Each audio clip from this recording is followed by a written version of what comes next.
This is Flagler County Sheriff Rick Staly with an update on Tropical Storm Nicole.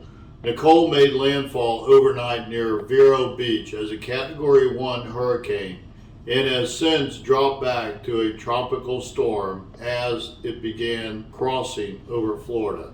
Even though Nicole is weakening, she's still causing a lot of damage to Flagler County's coastal area, and that will be the case until at least Friday morning.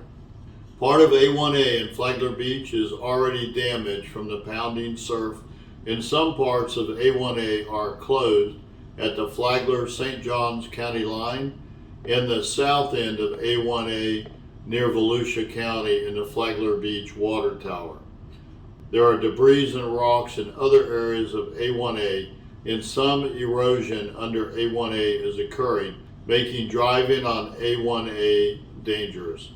Parts of the dune system have been breached, especially near Marineland. Parts of Washington Oaks State Park, Malacompra Park, Bay Park, Bing's Landing, and Beverly Beach also have flooding. There is also flooding around Dead Lake and Bull Creek Fish Camp in western Flagler County. There will be 2 more high tide cycles between now and Friday morning. This means that parts of A1A will likely be flooded and damaged more.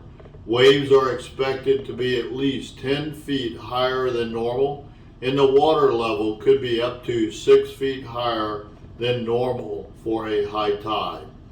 With this morning's high tide, we had reports of significant flooding in homes and over roadways in the Hammock area.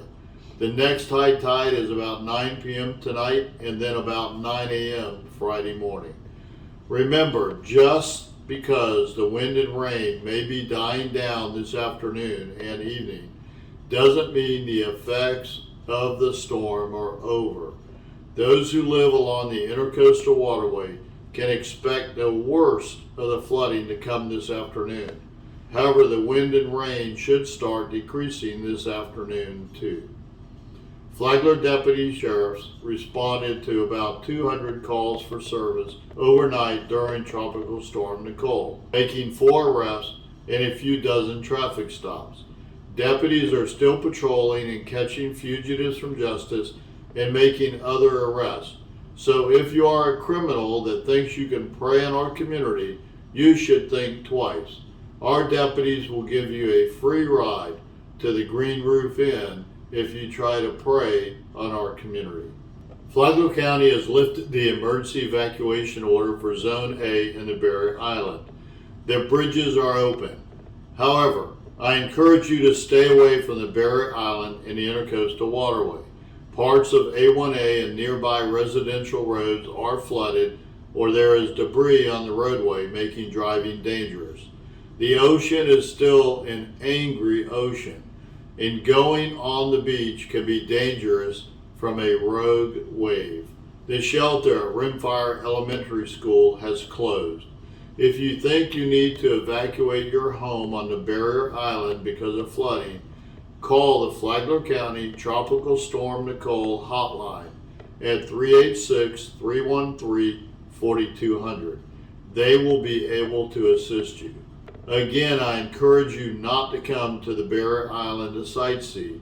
It's simply still too dangerous.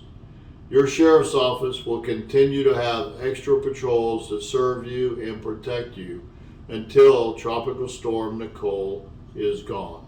Follow us on social media where we will post updates on Tropical Storm Nicole and the conditions in Flagler County. Be safe and remember, we will get through this together.